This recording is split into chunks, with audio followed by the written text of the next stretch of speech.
Hello, everyone out there. This is Sherry, Soul Conscious Tarot, and this is going to be our next 72-hour reading. So let's dive right in here and see what we have for the next 72 hours. If this doesn't resonate with you, please go check out my other 72-hour readings. Look for the title that you're drawn to. That's probably where you are right now on your timeline, which is absolutely fine. So we're starting out here with Sacred Pool number 47 to start us out there. And 27, interesting, 47, 27. So like a half, not like, well, I guess it's not quite half, but it's interesting. We have two sevens there. 11 and 9. So kind of a card of manifestation, a card of self, independence. I always find this home card like so interesting because there's all these little things are like the letter K, and there's the little owl and the clock, and I don't know what that is, if it's like a little fairy. There's a door up here, like another little door that's like opening, to let the sun shine in. There's like all this stuff on there. So I always find it really interesting. And then we have this Sacred Pool, which I feel like you can barely see it, but there's this little butterfly here. I feel like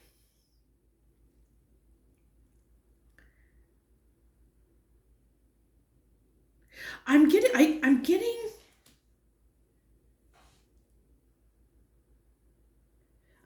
it's interesting. I mean, I'm just going to go with it. I got to go with what's coming through. I'm getting that being around water in the next 72 hours is going to help shift something.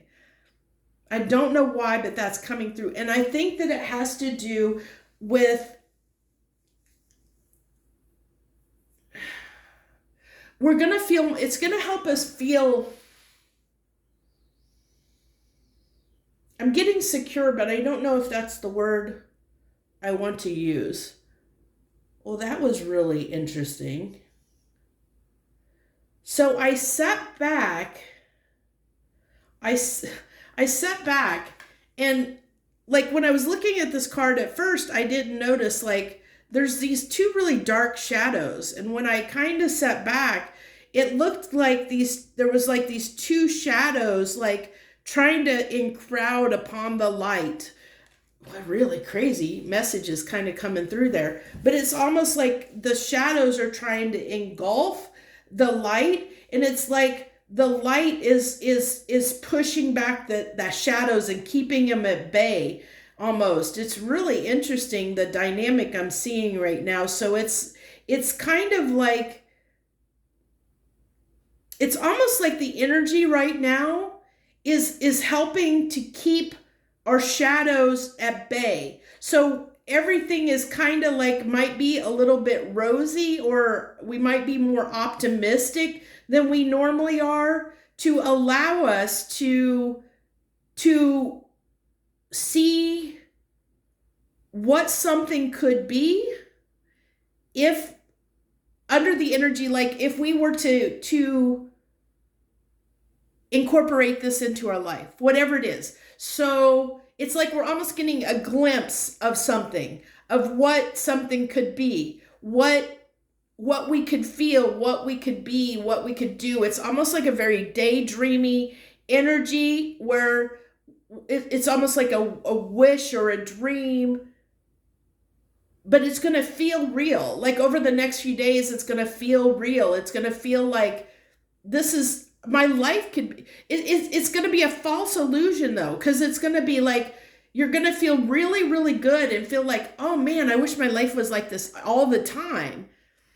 Well, it's like the universe is giving us a taste of saying, well, if you heal and you can keep back those shadows, and you can heal, if you can heal those shadow aspects of yourself, if you can keep back the darkness that's in your life, this is what you could have. It's kind of giving you a glimpse of what your life could be, or what you could feel, like the emotions you could feel, the mental state you could have, if you were out of your head. Like, so, because somehow, I think for some people it's going to come through as, I'm getting that more so that it's a mental thing, where somebody who, like, if you're a person that is up in their head a lot, or like really overthinks things, or like worries or something like that, has anxiety, during this next, like, over this next 72 hours, you're gonna see what it feels like if you don't have all that chatter in your head. So you're gonna get that taste of it, kind of a taste of what it's like. And that's what the energy is. It's like, it's like a false transformation. So it's like, this is what, if you transform something, this is what it's going to be like. This is what it's going to feel like. This is what it's going to, be like in your life. So it's that reflection, because you think sacred pool, when you look into water, you see your reflection. You see the reflection. Well, if it's clear enough water, we're talking sacred pool. Well, with this being sacred, it's talking about giving you a glimpse into, like, the spirit, like spiritually giving you a glimpse of, this is what you could be, or what your life could be like if you weren't in your own way, if that makes sense. So it's going to make you feel like more yourself, like more, how do I want to put this? It's going to make us feel more comfortable, more at peace. So it's going to give us that sense of home. Like, we feel like we're, like, secure and comfortable, at peace, more so than we normally do on a given day. Hopefully that makes sense. Okay. So I have to remember, I do have reversals in this deck. So I'm using the Light Seers deck to clarify. We'll go ahead. Whenever I have reversals, I like to mix up the cards a little bit more, just to make sure we're not getting the same reversals.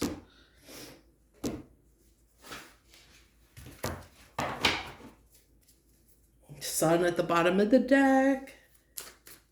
I told you, I feel like the light is shining through. Like, we're not gonna, anything that usually impedes us or gets in our way or makes things difficult in our life, I feel like that's kind of being pushed. Like, the light is coming through and really giving us a glimpse of what it feels like when there's no resistance in our life, when we aren't in our own way. Okay, that's what's coming through strong. Give me 2 cards on the sacred pool. Give me 2 cards on the sacred pool, please. 2 cards on the sacred pool. The King of Swords and the Empress in reverse. Interesting. See, this is interesting because, like I said, it's a false sense of hope. So we're going to feel empowered. We're going to really feel like we've got it all. The King of Swords is somebody that is it's somebody that's very wise, is very intelligent, somebody that I always think of him as my chess player. He's my strategist. He doesn't act unless he has all the facts and unless he knows what he's doing. So, he's got the sword of truth there. We also have all these like birds and bats and crows. So there's wisdom, there's they're good at communicate swords. It's communication, the highest level. We have the crow perched upon, I feel like, even though he's got the sword in his hand, I feel like this is Archangel Michael's sword of truth right here, I think, coming through behind him, that's up there behind him. I'm almost getting an Excalibur feel too. Crows are bearers of news. They bring in news. They're harbingers of tidings. They bring news.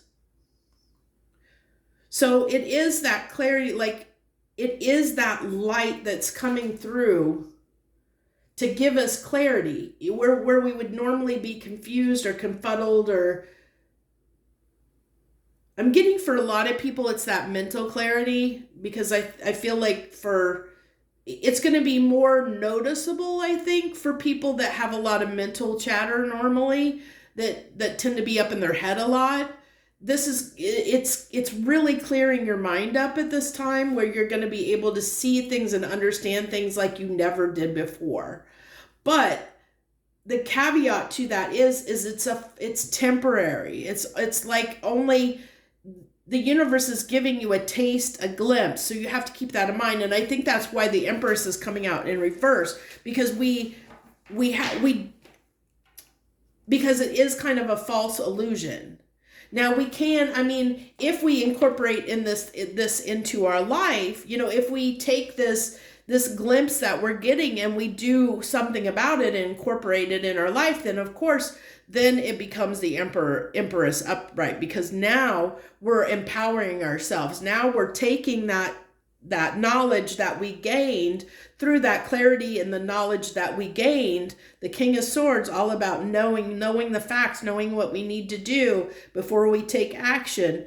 So taking that clarity and doing something about it, we can turn this Empress around. But right now, under this energy, this is not a part of our life. It's something that is impacting our day-to-day. It's the way we live our life right now. It's impacting us from being in our Empress energy. It's actually, holding us back. Hopefully that makes sense to you. It's actually, look at that. The Queen of Swords at the bottom of the deck, like counterpart energy there.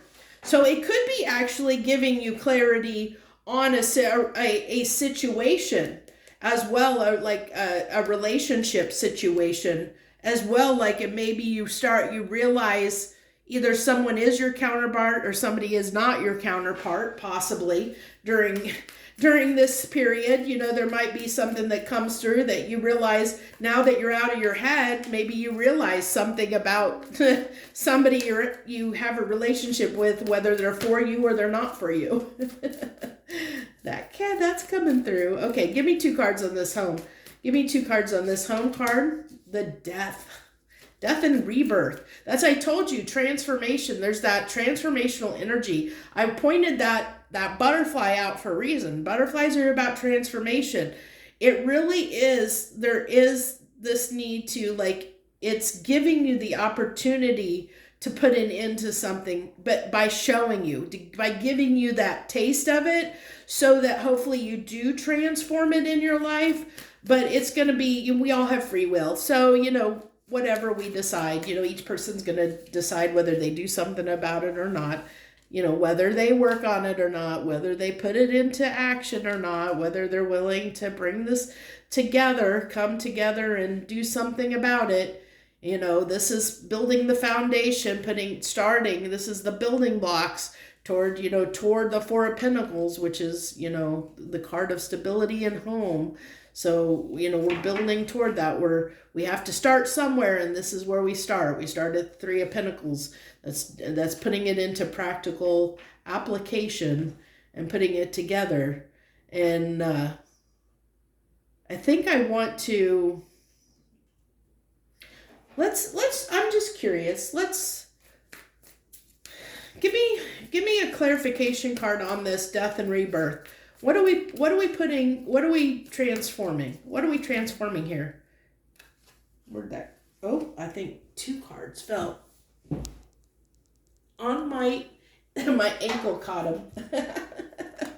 So we have the Moon and the Ace of Wands. So it's talking about here no longer hiding something, no longer not being afraid of new beginnings, like going after what we want. When the Moon card is about secrets and keeping things hidden, keeping things under wraps, not wanting to do something about it. This is keeping it, when it's upright, we're wanting to keep it hidden. We're like, there's this, look at this person. She's drowning, she's drowning in that water. She's looking up there, but she can't quite bring it to the surface. she can't, and it's interesting, we have sacred pool, and then we have this water here. So we have this person like here that's kind of floating on the top. Well, she's drowning, and she's not light enough. She's not got enough light, air, swords, light to bring herself up to the surface, to bring her desires up to the surface, to have these new beginnings, to go after what it is she wants. But I like that this is in the reverse, because it's saying we're gonna, through this, we're things that we normally felt like we couldn't do, we're gonna feel like we can do. It's gonna give us that, this is what a taste. This is a taste. It's a taste of what it could be like if you didn't keep things under wraps, if you went after things, or if you didn't get in your own way. It's going to give you that taste. I mean, that's what's keep coming through really strongly, is this is just going to give you a taste of what it could be like, to hopefully encourage you to make the change, to do something about it. So that's what I have. I'm going to leave it there. I think that's plenty good enough. Thank you so much. I wish you all the very best. Much harmony and gratitude to you, my friends.